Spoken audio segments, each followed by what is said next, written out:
Sí, hola Jesús. ¿Cómo estás, bonito? Ahora llego de Madrid. Ahora llegas.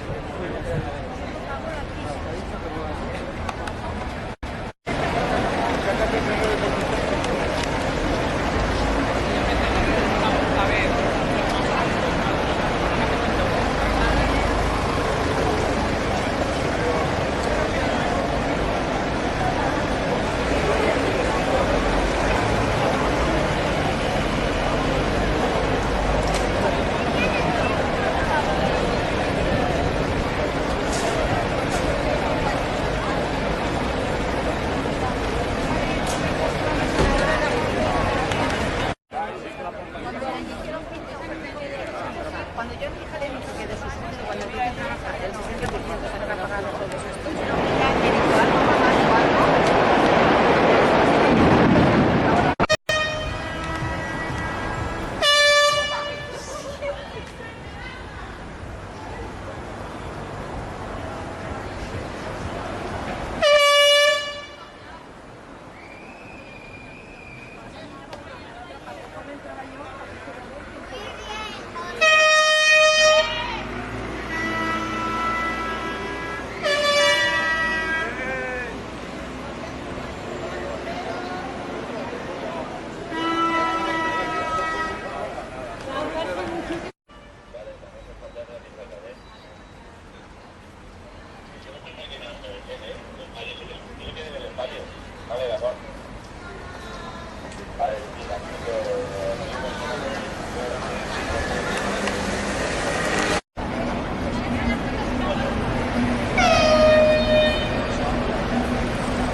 Claro, muy bajito.